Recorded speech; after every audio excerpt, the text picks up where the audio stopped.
Les premiers symptômes de la préménopause. La préménopause s'accompagne de changements brusques pour les femmes. Il est donc conseillé de connaître vos symptômes et de consulter un médecin et un gynécologue si nécessaire. Pour en savoir plus, continuez à lire cet article. La ménopause ne signifie pas que la vie est terminée, mais qu'une nouvelle phase a commencé. Mais que se passe-t-il lorsqu'elle arrive en avance? Dans la suite de cet article, nous allons vous parler des symptômes de la préménopause. Mais, avant tout, il est important de différencier la ménopause elle-même du climatère, car beaucoup de femmes confondent ces processus. Bien qu'ils aient une relation, ces termes sont différents. Voyons voir ci-dessous. Ménopause et climatère. La ménopause désigne la disparition définitive des menstruations pendant une période d'environ 12 mois, suite à l'échec de la fonction ovarienne. Lorsque cela se produit avant l'âge de 40 ans, on parle de ménopause précoce. Le climatère, en revanche, est le temps pendant lequel on passe d'une vie reproductive à une vie non reproductive, comme l'indique la recherche médicale. La littérature médicale met également en évidence d'autres lignes directrices pour différencier ces moments. On dit que la ménopause a lieu lorsque survient la dernière menstruation spontanée qui marque la fin de la vie fertile d'une femme, et elle est établie lorsqu'une année s'est écoulée. En revanche, le climatère est défini comme l'étape de la vie d'une femme où le déclin de la fonction ovarienne commence et se poursuit jusqu'à la sénescence. Ménopause prématurée. Les définitions de la ménopause prématurée ont également tendance à rendre confuses certaines femmes, car la communauté médicale ne semble pas s'entendre sur un terme précis. Certaines études utilisent les termes de ménopause prématurée et d'insuffisance ovarienne comme synonymes, et la définissent comme. Il est à noter que ce terme, insuffisance ovarienne, a été proposé en 1942 par Fuller Albright, considéré comme le père de l'endocrinologie. C'est la première fois que ce phénomène a été mentionné.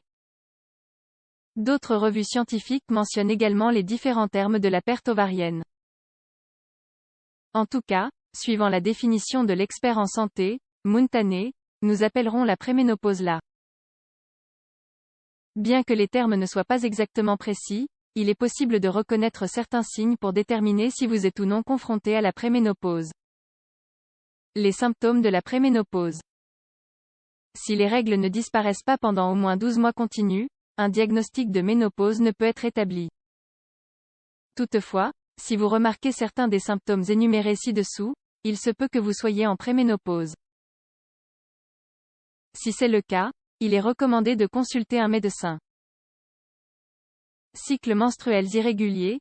Si vos règles sont retardées ou avancées de plus de 7 jours, vous devriez envisager de consulter votre gynécologue. Bouffée de chaleur, insomnie ou transpiration excessive. À ce stade, il est courant d'avoir des déséquilibres du sommeil, et cela peut être la conséquence d'un trouble hormonal. Changement physique, comme la prise de poids, la sensation de gonflement de l'abdomen, les douleurs mammaires, les maux de tête ou les nausées. Vous pouvez présenter des symptômes de type syndrome prémenstruel. Changement d'humeur, à la suite de la même perturbation hormonale, vous pouvez vous sentir plus irritable que d'habitude. Vous pouvez aussi voir la vie d'un point de vue négatif, où vous pensez que tout ira mal. Pertes urinaires, elles peuvent se produire lorsque vous éternuez.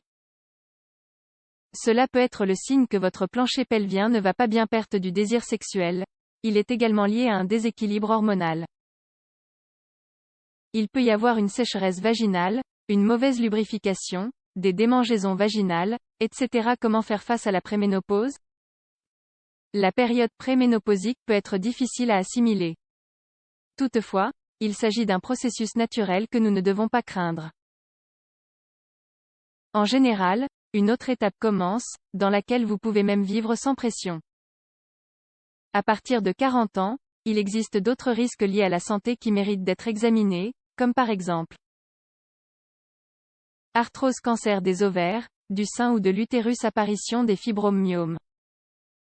La meilleure chose que vous puissiez faire à ce stade de votre vie est d'aller chez le médecin, car il fera une analyse équilibrée de votre histoire familiale et déterminera ce qui vous convient le mieux. Il ou elle peut vous suggérer un traitement pour soulager votre malaise, ainsi que concevoir un régime alimentaire qui vous convienne parfaitement. Dans tous les cas, n'oubliez pas d'éviter de fumer, de mener une vie saine, de prendre des suppléments de vitamine D et de calcium, et de consacrer quelques minutes par jour à l'activité physique de votre choix.